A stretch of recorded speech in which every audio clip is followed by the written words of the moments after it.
J'ai suivi avec beaucoup d'attention l'interview donnée par Jonathan Giraldez depuis son intronisation au sein du club des Fenotes, depuis sa signature. On peut dire que c'est une interview très, très, très intéressante. Il dit beaucoup de choses, le coach espagnol, et ça m'a fait plaisir parce qu'on était loin de la langue de bois. Ce qui m'a fait aussi plaisir, c'est qu'un tel entraîneur, avec un tel pédigré, un tel palmarès, puisse reconnaître que c'est une chance, une opportunité, selon ses dires, d'entraîner le club de l'OL. C'est un immense club, bardé de titres, 8 titres de Ligue des Championnes, ça c'est incontestable, 22 titres de championne de France également, moi j'intègre les titres gagnés par le FC Lyon dans ce palmarès. Donc tout ça fait que c'est un club qui forcément attire. C'est la raison, on va dire, principale de sa signature entre Rhône et Saône. La deuxième raison, c'est Michel Kang. La personnalité de Michel Kang, une personnalité médiatique, magnétique, c'est ce que je voulais dire, une personne qui sait convaincre, une personne qui a une vision du sport, une vision du sport pratiqué par les femmes, qui souhaite pousser le professionnalisme dans le sport féminin au maximum. Et ça, c'est quelque chose qui est partagé totalement par Jonathan Giraldez. Donc il arrive, il sait où il met les pieds, il arrive dans un club au sein d'une section féminine avec une ambition démesurée. Il y a des objectifs, bien sûr, sportifs qu'il a dans un coin de son esprit, c'est-à-dire remettre l'OL tout là-haut sur l'échiquier donc européen, bien évidemment. Ça, c'est clair et net, mais il y a aussi la manière dont on doit s'y prendre pour y arriver. La manière visible sur le terrain avec le jeu, ça lui appartient, et puis aussi la manière de façon invisible, dans la préparation invisible, dans l'activation invisible, pour que les filles puissent performer sur le terrain. Ça lui appartient, mais pas que. Et donc, il a eu l'assurance, et c'est ça qui lui a plu, c'est que Michel Kang, elle joint très très souvent les paroles aux actes. C'est une femme qui a investi et qui investit massivement dans sa section féminine de l'OL. Le recrutement XXL, on en parlera un peu plus tard, les infrastructures. On sait qu'il y a un centre d'entraînement high-tech moderne qui va sortir de terre incessamment sous peu. On parle de 2027-2028, donc c'est demain, qui va être à la disposition des filles, qui va être à la disposition de Jonathan Giraldez. Il a un contrat qui l'emmène normalement jusqu'en 2028. Je touche du bois pour qu'il reste bien au-delà de ça, mais ça, c'est aussi à lui de montrer de ce dont il est capable avec cette section féminine, mais il l'a reconnu, hein. Il a tout ce qu'il faut pour performer avec ce club. Donc j'ai parlé des infrastructures, j'ai parlé du recrutement, et puis aussi des personnes. Il vient avec un staff élargi, et ça aussi, c'est une garantie donnée par Michel Kang.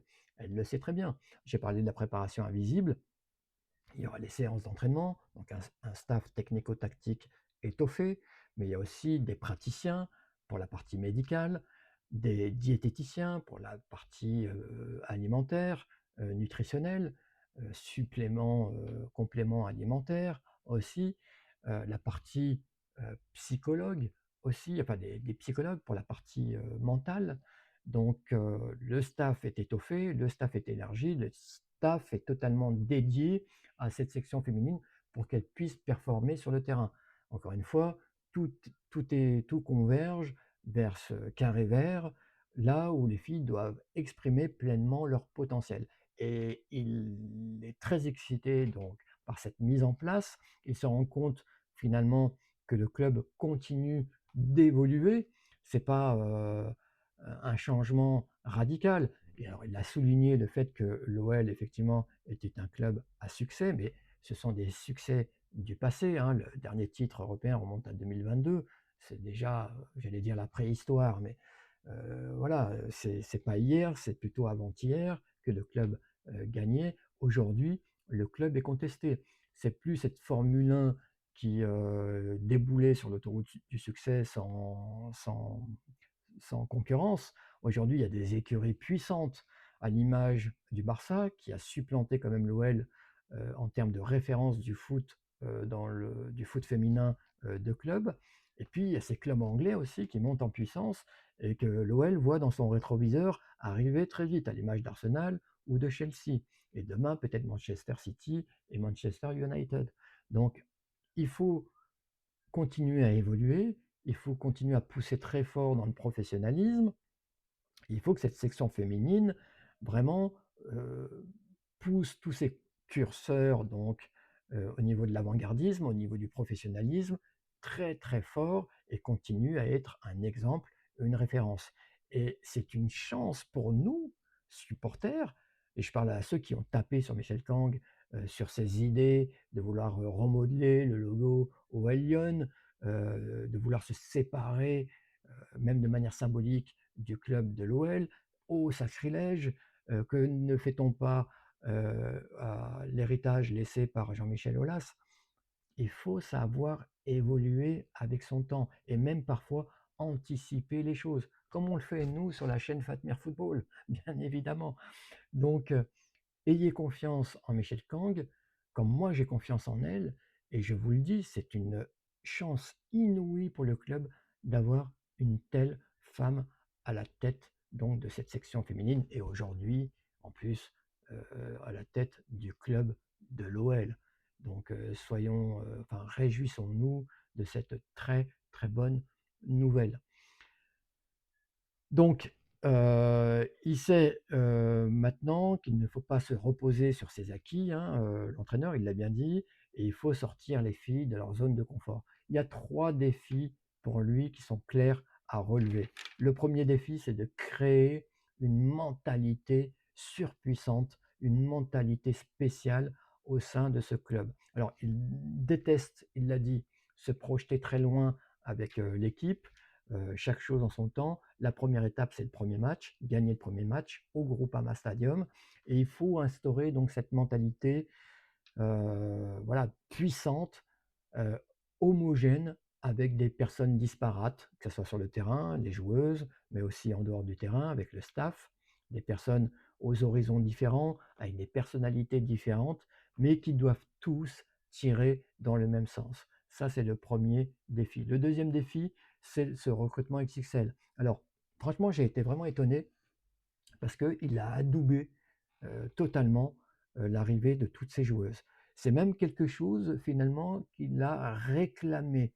Donc je me posais la question, il y a des internautes qui m'ont répondu en disant qu'il avait été associé, des internautes, excusez-moi, euh, je dis n'importe quoi, un de mes abonnés qui m'avait envoyé un message, un commentaire en me disant que non, non, non, Jonathan Giraldez avait bel et bien été associé donc aux décisions prises par la direction concernant le recrutement, et force est de constater qu'il avait raison. Donc, si tu te reconnais, eh ben, sache que tu avais totalement raison. C'est vrai que je me posais la question, je me demandais il avait pris part donc aux décisions concernant le mercato ou si il apprenait ça vraiment forcé, voilà, de composer avec des joueuses comme Jules Brandt, comme Marie-Antoinette Katoto, comme Ingrid Engen, qui sont des super joueuses. Et aujourd'hui, Corbin Albert et Lily Johannes, hein, encore une fois, ce sont tous de formidables joueuses, mais je me demandais si elles correspondaient un petit peu au projet de jeu de Jonathan Giraldez. Et puis finalement, il m'a fait fermer ma bouche. Et il faut dire les choses telles qu'elles sont. Il a reconnu que c'était un recrutement qu'il souhaitait, c'était un recrutement qu'il appréciait, qui l'excitait, parce que c'est un entraîneur visiblement qui adore faire des rotations, qui adore faire des changements d'un match à l'autre, mais aussi au sein d'un même match. Ça m'avait plutôt échappé. Je pensais que c'était plutôt un entraîneur, et c'est un peu récurrent chez les entraîneurs qui entraînent les sections du Barça, c'est qu'en général, on se repose quand même sur des joueuses qui sont les mêmes d'un match à l'autre et sur qui repose le jeu, qui sont dépositaires du jeu. Un petit peu comme chez les garçons à la grande époque où il y avait Messi, Xavi, Iniesta, qui étaient des titulaires indiscutables et qui ne pouvaient sortir de l'équipe. Bah, je pensais qu'il allait, tendre vers ça. Bah, non, il apprécie la rotation, il apprécie les changements, il adore ça parce qu'en fait, il veut créer et alors ça m'a vraiment, vraiment excité. Il veut créer une équipe imprévisible, dont on peut prédire la composition donc, de départ, le schéma tactique, donc peut-être même qu'il va délaisser son 4-3-3 ou en tout cas il fera certainement appel au 4-3-3, mais c'est pas un 4-3-3 qui va être inamovible, qui va être, un peu comme en équipe de France avec Laurent Bonani, voilà, qui sera le schéma tactique automatique pour l'équipe. Non, non, non. Je pense qu'il va utiliser toute une palette tactique pour les joueuses qu'il a à disposition. Et ce qu'il aime aussi, c'est avoir des joueuses qui sont capables de jouer à plusieurs postes. Alors ça m'a fait tilt. Je l'avais appelé de mes voeux pour Joe Montemurro. Je lui avais dit, tu as des joueuses qui sont, comment dire, interchangeables sur certains postes. Et Joe Montemurro ne l'a jamais fait. On a des joueuses qui peuvent jouer à plusieurs postes. Et moi, j'attends de voir ce qu'il va faire avec Lindsey Horan. Alors là, franchement, il va m'épater. Si il arrive, enfin, s'il a envie de placer Lindsey Horan à un autre poste que celui des trois postes du milieu de terrain, alors là, je lui dis chapeau, tu es le meilleur entraîneur du monde. On a une Lindsey Horan qui est une joueuse qui est capable de gagner le ballon d'or si elle joue plus haut sur le terrain, si elle délaisse le milieu pour aller plus haut sur le terrain, et notamment en 9,5, voire en 9. Elle a toutes les qualités pour exploser à ce poste-là. Elle peut jouer en pivot, un peu comme Ada Egerberg. Elle, elle a le sens du but. Il faut dire qu'elle a été formée en tant que numéro 9, en tant qu'attaquante. Elle a ces qualités-là qui sont innées. Il faut pouvoir jouer avec ça. Et d'ailleurs, et en plus, ça permettrait de laisser une place au milieu de terrain, pourquoi pas pour une Maëlyn Mendy, pour qu'elle puisse jouer quelques matchs. Donc, s'il fait ça, bravo. Mais je pense que voilà, on va avoir un entraîneur qui va faire beaucoup bouger ses joueuses d'un poste à l'autre, des joueuses qui vont être imprévisibles, difficiles à lire, tactiquement parlant. Et ça va être vraiment être intéressant à voir. Et ça peut être une arme formidable pour cette équipe de l'OL. Qu'est-ce que je pouvais dire encore? Le troisième défi, j'y arrive. Le troisième défi, c'est de comprendre là où il atterrit, de comprendre le territoire qu'il va intégrer. La ville, donc intégrer quand même la culture française, les codes de la ville de Lyon. Le club, bien comprendre le club, c'est de s'emparer de l'ADN de cet OL, d'en faire sien, et enfin de comprendre les joueuses qu'il a sous la main. Donc il va falloir qu'il fasse un audit, et cet audit doit être fait de façon rigoureuse pour que ensuite il prenne les bonnes décisions. Et pour que cet audit soit bien fait, il faut qu'il comprenne à qui il a affaire, donc qu'il comprenne les besoins des joueuses, comment elles sont quand elles gagnent, comment elles sont quand elles perdent, comment elles sont quand elles ne jouent pas, comment elles évoluent en dehors du terrain.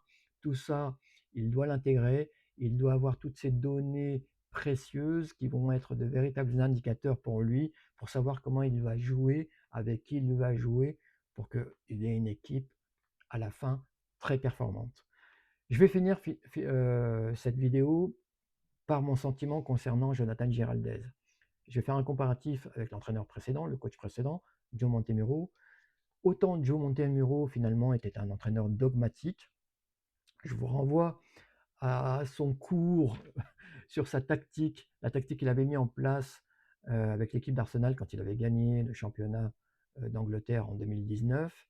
Il avait fait pratiquement un cours, mais qui était vraiment très intéressant sur sa vision du jeu, comment il souhaitait que l'équipe joue.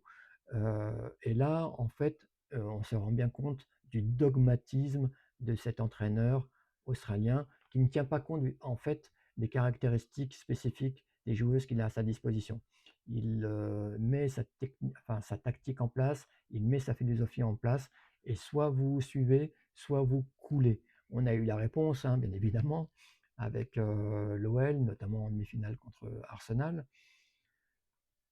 Et là où Joe Montemurro donc reste têtu sur ses principes, eh ben, je trouve que Jonathan Giraldez est un entraîneur très flexible, plutôt pragmatique, qui va savoir utiliser vraiment toutes les caractéristiques. C'est pour ça qu'il a parlé de la compréhension. La compréhension, c'est très important, savoir avec qui vous collaborez.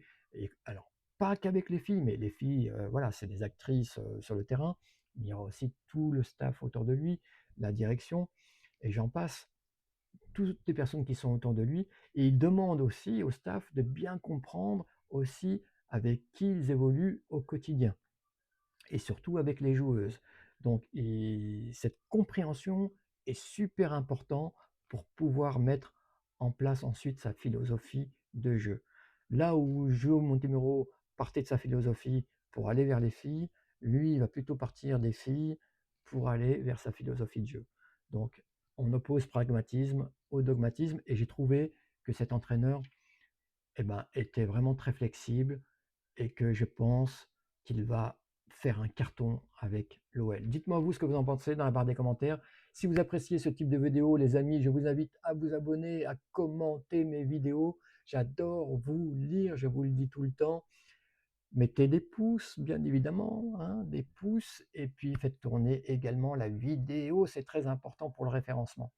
Salut les amis, va va voum!